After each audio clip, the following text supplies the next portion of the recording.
அழகே அழகு சீரியல்ல அடுத்து வர எபிசோட்ல என்ன மாதிரியான ட்விஸ்ட் எல்லாம் இருக்க போகுதுங்கிறத இந்த வீடியோல பார்க்கலாம். தங்கராஜ் நல்லா தூங்கிட்டு இருக்காங்க. தங்கராஜுக்கு ராகுவும் ஃபோன் பண்றாங்க. உடனே தங்கராஜ் வந்து, ஏண்டி உன்னுடைய அப்பனுக்கு வேற வேலையே இல்லையா? உன் குடும்பத்தோட பஞ்சாயத்தை பார்த்துட்டு இருக்கிறது மட்டும்தான் எனக்கு வேலையா? ஏதோ சுரேஷுக்கு நான் கல்யாணம் ஏற்பாடு பண்ண அந்த கல்யாணம் ஒழுங்கா நடக்கலன்றதுக்காக ஏதோ எனக்கு தெரிஞ்ச பொண்ணை கல்யாணம் பண்ணி வச்சா அந்த பொண்ணு கூட உன் தம்பியால ஒழுங்கா குடும்பம் நடத்த முடியல. அதுக்கு ஏதோ ஒரு பஞ்சாயத்து பண்ணி வச்சா திரும்ப திரும்ப அதே மாதிரி ஃபோன் பண்ணி கேட்டுட்டே இருக்காங்கன்னு சொல்லி தங்கராஜ் வந்து ரேவதி கிட்ட சொல்றாங்க. ரேவதி வந்து சுரேஷ்க்கு ஏத்த பொண்ணு வந்து மதிதான். ஆனா சுரேஷ் தான் உங்க பேச்சை கேட்டுட்டு உங்க கூட வந்து இப்படி இருக்கான்னு சொல்லிட்டு இருக்காங்க. அப்படின்னா என்ன சொல்ல வர? என் பேச்சை கேட்டுதான் உன்னுடைய தம்பி இந்த அளவுக்கு கெட்டு போயிருக்கானான்னு சொல்றீங்கன்னு சொல்லி கேக்குறாங்க. ஆமா, அதுதானே உண்மைன்னு சொல்லிட்டு ரேவதி சொல்லிட்டு இருக்காங்க. திரும்ப திரும்ப ராகவன் ஃபோன் பண்ணிட்டே இருந்ததும் வேற வழி இல்லாம, சொல்லுங்க மாமா, என்ன விஷயம்? இவ்வளவு நேரத்துக்கு ஃபோன் பண்ணிருக்கீங்க, ஏதாவது பிரச்சனையான்னு சொல்லி கேக்குறாங்க. ஆமா மாப்பிள்ள, பிரச்சனை தான். என்னதான் பார்த்தீங்களோ தெரியல, அந்த பொண்ணு இந்த வீட்டுக்கு வந்ததுல இருந்து பிரச்சனைக்கு மேல பிரச்சனை. அக்கம் பக்கத்துல நாங்க நிம்மதியா சந்தோஷமா கௌரவமா வாழ்ந்துட்டு இருக்கோம். ஆனா இந்த பொண்ணு ஒட்டுமொத்த கௌரவத்தையுமே ஸ்பாயில் பண்ணிடுமோன்னு எனக்கு தோணுதுன்னு சொல்லி கேட்டுட்டு இருக்காங்க. என்ன மாமா சொல்றீங்க? என்ன ஆச்சுன்னு சொல்லி கேக்குறாங்க. உடனே மதி வெளியே உட்கார்ந்திருக்க விஷயத்த சொல்றாங்க. இத கேட்டதும் பயங்கரமா கோபம் வருது. என்ன சொல்றீங்கன்னு சொல்லிட்டு தங்கராஜ் ரேவதி கூட்டிட்டு, சரி மாமா, ஒரு 5 நிமிஷம், 5 நிமிஷத்துல நான் வரேன்னு சொல்லிட்டு ரேவதி கூட்டிட்டு தங்கராஜ் வந்து போறாங்க. தங்கராஜ் வந்து போனதுமே இப்ப ரேவதி, ஐயோ திரும்ப இவர் இவ்வளவு கோவத்துல போறாரு, என்ன பண்ண போறாரோ தெரியலையேன்னு சொல்லிட்டு ரேவதி ஒரு பக்கம் பயந்துகிட்டே இருக்காங்க. இன்னொரு பக்கம் மதி மலரை காட்டுறாங்க. மதி வந்து மலர்கிட்ட, என்னை மன்னிச்சிடுங்க, ஏதோ ஒரு கோபத்துல இப்படி பேசிட்டேன்னு சொல்லி 2 பேருமே ஓரளவுக்கு சமாதானம் ஆயிடுறாங்க. உடனே மலர் வந்து மதி கிட்ட, இங்க பாரு, நான் உன்னுடைய அக்கா, நீ நினைக்கிறது உண்மைனா நீ ரொம்பவே நல்ல பொண்ணு, புரியுதா?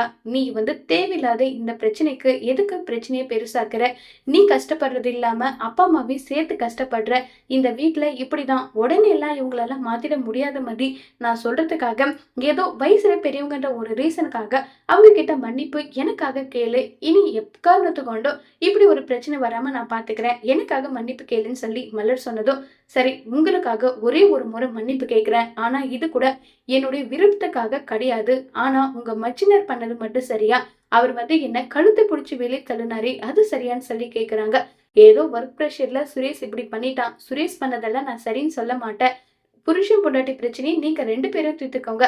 இப்ப வந்து எனக்காக மன்னிப்பு கேளுன்னு சொல்லி மலர் சொன்னதும் மதியும் சரின்னு சொல்லிட்டு இப்ப உள்ள வராங்க.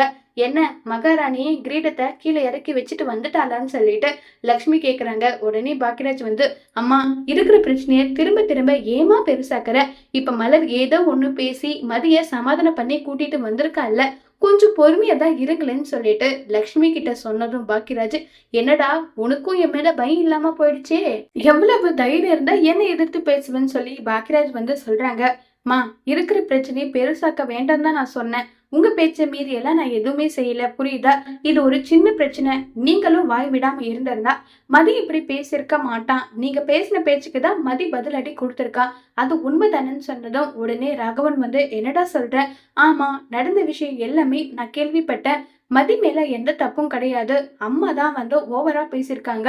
உன் வளர்ப்பு அப்படி, உன் வளர்ப்பு இப்படி, உன் வீட்டுல இப்படிதான் உன்னை வளர்த்தாங்களான்னு நல்லா சொல்லி கேட்டிருக்காங்க. இது ஒரு முறை இல்லப்பா, பல முறை இதே மாதிரிதான் அம்மா கேள்வி கேட்டுட்டு இருக்காங்க. எல்லா முறையும் பொறுமை இருக்கணும்ன்ற அவசியம் கிடையாது இல்ல. இப்ப அம்மா எது ஒண்ணு கேட்டாலும் நான் பொறுத்துப்பேன், சுரேஷ் பொறுத்துப்பான், ரேவதி பொறுத்துப்பாங்க.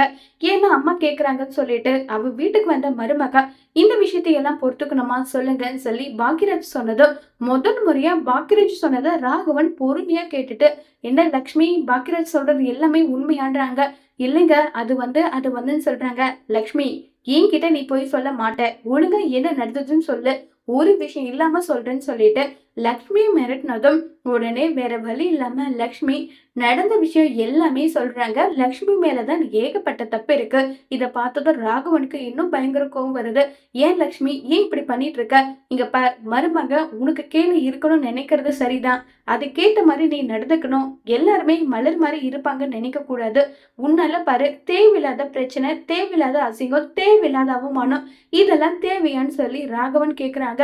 ஏங்க நான் ஒரு மாமியார். நான் என்ன பேசணும், என்ன பேசினாலும் எதிர்த்து எதிர்த்து அவ பேசுவாளான்னு சொல்லி கேட்குறாங்க. ஆமா, அப்படிதான் இருக்கணும்னு அவசியம் கிடையாதே. இப்ப இருக்க ஜெனரேஷன் வேற மாரி இருக்கு. ஒருவேளை சுரேஷோட மனச மாத்தி தனி குடித்தனம் கூட்டிட்டு அவ போயிட்டா என்ன பண்ணுவ? ஏங்க என் பையன்லாம் அப்படி கிடையாது. நான் கோடு போட்டா அந்த கோட என் மகன் தாண்ட மாட்டான்னு சொல்லிட்டு லக்ஷ்மி சொல்றாங்க. இங்க பாரு, பிரச்சனை நடந்தது முடிஞ்சது முடிஞ்சதாவே இருக்கட்டும். நீயும் அவகிட்ட மன்னிப்பு கேட்க வேண்டாம். அவளும் உன்கிட்ட மன்னிப்பு கேட்க வேண்டாம். சுரேஷ் கிட்ட நான் பேசிக்கிறேன். இனி இப்படி ஒரு பிரச்சனை வரக்கூடாது. அவ இஷ்டப்படி அவ இருக்கணும்னு நினைச்சா இருந்துட்டு போறா. ஏதாவது தப்பு பண்ணா நம்ம கேட்கலாம். அதுக்காக இங்க தேவையில்லாத பாடம்லாம் நீ எடுத்துட்டு இருக்காதுன்னு சொல்லி ரொம்பவே கோபப்பட்டு ராகவன் சொல்றாங்க. உடனே லக்ஷ்மியால எதுவுமே பேச முடியறதில்ல. உடனே மதி கிட்ட ராகவன் இங்க பாரும்மா, யாரும் யாருக்கும் மன்னிப்பு கேட்க வேண்டாம். இது ஒரு குடும்பம். கொஞ்சம் சில பிரச்சனை ஒரு விஷயத்த எல்லாம் அனுசரிச்சு போனா மட்டும்தான் லைஃப். அதை விட்டுட்டு தேவையில்லாத பிரச்சனையெல்லாம் நீ பண்ணிட்டு இருக்காதுன்னு சொல்லி ராகவன் சிம்பாலிக்கா சொல்றாங்க. உடனே மதி, இங்க பாருங்க, அந்த டம்ளரை எடுத்து வைன்னு சொன்னாங்க. நான் ஏன் எடுத்து வைக்கணும்? உங்க பையன் எடுத்து வைக்கட்டும். அவர் குடிச்ச டம்ளர் தானே, எடுத்து வைக்க தெரியாதா நான் கேட்டேன். இங்க பாரும்மா, எல்லா விஷயமும் எனக்கும் தெரியும். நீயும் ஒரு மாமியாரு, வயசுல பெரியவங்கன்ற மட்டு மரியாதையோட இனி பேச கத்துக்கோ. எனக்கு எப்படி யார்கிட்ட எப்படி பேசணும்னு தெரியும். நான் ஒரு கண்ணாடி மாரி.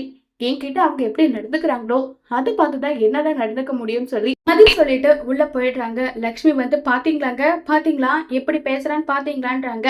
உடனே மலர் அத்தை ப்ளீஸ் அத்தை, இந்த பிரச்சனை இத்தோட விட்டுருங்க.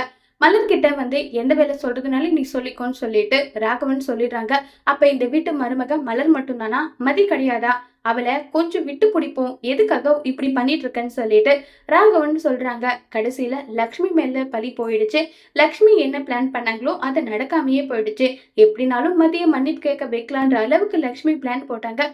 கடைசியில அது எல்லாமே ஃபிளாப் ஆயிடுச்சு. இப்போ லக்ஷ்மி திரும்ப மதிய வம்பிழுக்க என்ன மாதிரியான திட்டம் போட போறாங்க, அதை மதி எப்படி முறியடிக்க போறாங்கங்கிறத வரப்போற எபிசோட்ல வெயிட் பண்ணி பார்க்கலாம். தேங்க்யூ.